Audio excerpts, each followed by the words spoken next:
Welcome sa Dries TV. Kung interesado ka sa ganitong news, huwag kalimutang isubscribe ang ating YouTube channel. Maraming salamat! Welcome back again sa ating YouTube channel mga kakimpaw, and sa update natin ito ang pag-uusapan natin ay tungkol sa mga importanteng ganap kina Kim and syempre kay Paula Avellino. And syempre pag-uusapan din natin ang tungkol dito sa statement or announcement po na inilabas ng ABS-CBN na may kaugnayan po kay Kim and kay Paulo. Para saan nga kayang statement na yan? Yan ang pag-uusapan natin mamaya. Pero bago po ang lahat, maraming salamat po sa inyong patuloy na pagsuporta at pagsubaybay sa mga daily update natin. Kaya naman bilang pasasalamat, narito po ang isang napili kong komento patungkol ito sa naging previous update. Mula ito kay Ginang Norma Dayag, sabi niya, "Good AM Dries, with all this threat to Kimi, management must make action on this. Most probably, may connivance dito sa bashers na nang babash kay Kimi ng RIP to you bashers. Di ka ba natatakot sa karma nyo?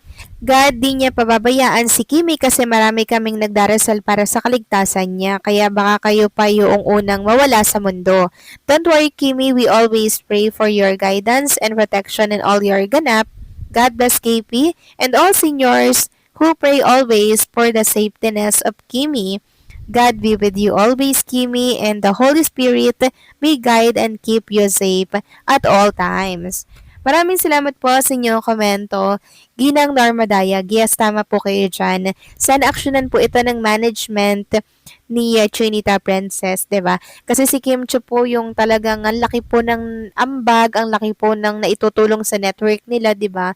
Kaya dapat at karapat-dapat lamang pong may aksyon na gawin ng management ni Kim para po dito sa mga nagbabanta po sa buhay ni Kim, 'di ba? And syempre yung mga gumagawa po ng hindi maganda kay Trinita Princess. Sana aksyonan po ito ng management kasi syempre tayong mga Kimball fans, hindi po talaga mawala yung ating agam-agam at pag-aalala po sa kanya, lalo't may mga ganito po na mga nababasa tayo sa social media. Kung bagay hindi po tayo makampante, di ba ginang Norma Dayag, kaya sana po ay action na ito ng management or ng ABS-CBN para hindi na po ito tularan pa ng ibang mga bashers. So maraming salamat po sa inyong komento, ginang Norma Dayag. God bless po sa inyo at mabuhay kayo. So, eto na nga pag-usapan na natin mga kakimpa o mga topic po na nakalap natin sa update na to. At unahin na nga natin pag-usapan ng continuation update natin kanina. So, ito po yung iba pang ganap sa video po na nakuhanan si Kim and Paulo na nasa isang mall naglalakad mga kakimpaw and holding hands pa nga po habang sila po ay naglalakad. At kung inyo mapapansin, sobrang daming nakapalibot po kay Trinita Princess dito at Paulo. Mga security guard, cameraman, para nga naman po mga kakimpaw, masigurado natin yung kaligtasan ng isang Trinita Princess while nasa public lugar po sila. Lalo na po at may mga pagbabanta po tayong nababasa, kaya naman talagang pinaigting ng management or ni Kim and Paulo yung seguridad ni Trinita Princess mga kakimpaw kahit na siya po ay nasa labas. Kung inyo mapapansin, andito rin po si Ate Hides, nakabantay din po kay Trinita Princess. So, parte po ito ng movie po nila na A Perfect Marriage na ipapalabas po sa sinihan. Ayan po mga kakimpaw, oh. Talagang puspusan na po ang pag-shooting nila. Samantalang talakay naman natin ang tungkol naman po dito sa inilabas po na statement or inirelease na statement po ng ABS-CBN na may kaugnayan po kay Kim and kay Paula Avellino and syempre sa 6.88 billion na may kaugnayan din po kay Trinita Princess and kay Paulo. So napakalaki po kasi ng naitulong or naiambag ni Kim and Paulo talaga sa ABS-CBN sa pagpasok or sa pagpapapasok ng mga revenues sa ABS-CBN. Kaya sana po talaga mga kakimpaw ay bigyan ng magandang proteksyon itong si Kim and si Paulo dahil sila po talaga ay malaki ang naiambag sa ABS-CBN.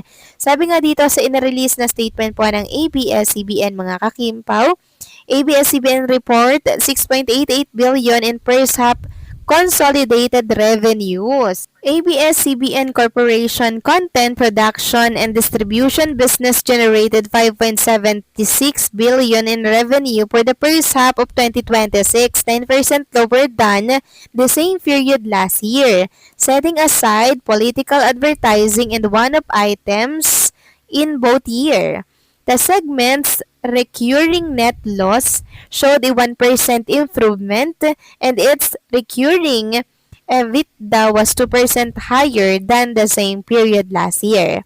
Advertising revenue was lower due to the presence of election-related advertising in 2025. In addition, global developments this year have had a negative impact on consumer sentiment and the domestic economy. There were also fewer movies and major events in the first half of 2026 compared to same period last year, where revenues were boosted by Bini's sold-out concert of the Philippine Arena and the strong performance of the movie My Labo Make You Disappear po ni Kim and ni Paolo. Part of the decline was covered by higher consumer sales and by growth in international syndication and co-production. So, mababasa nyo dyan sa baba na ang total po ng kinita nila is 6.88 billion. Sabi nga dito at the group level, consolidated revenue totaled 6.88 billion, 17% below the same period last year, with cable TV and broadband accounting for most of the drop. Consolidated operating expenses improved by 5% or 482 million to 8.46 billion. Consolidated net loss was 1.83 billion versus 852 million last year. So, ibig sabihin, malaki po talagang naitulong ni Kim and ni Paolo Avellino para po sa mga movie at sa mga project na naiko-contribute po nila para po dito sa ABS-CBN. So, di ba mga Kim Pao, ang galing po talaga kasi ang dami talagang sumusuporta, no? Kaya Kim and kay Paolo. Kaya nakaka-proud naman dahil isa po talaga sila sa nagbubuhat ng bangko. Sabi nga dito, hindi sa pagbubuhat ng sariling bangko pero mismong kumpanya na ang nagsabi at nag-acknowledge na malaking ambag sa revenue ng ABS-CBN ay tagumpay ng movie ng Kim Pao na May Labo Make You Disappear. Congrats Kim Pao. O diba, ang laki po ng naitulong po talaga nila sa ABS-CBN. Kaya sana bigyan ng proteksyon si Chinita Princess every time po na meron pong nagbabanta at umaapi po sa kanya, diba? Kasi ang laki po talaga ng naitutulong nila, nilang dalawa ng tambalan po nila sa network. Kaya sana naman, di ba mga kakimpaw, may special treatment din for Chinita Princess. And congratulations sa ABS-CBN dahil talaga namang lumalaki na po yung revenue nila, 6.88 billion. Grabe yun mga kakimpaw, di ba? Kaya kudos din kay Kim and kay Paolo, kay Bini, and syempre sa iba pang mga artista ng ABS-CBN. So kayo ba mga kakimpaw, ano masasabi nyo dito sa inilabas na statement po o report ng ABS-CBN? Please comment down below.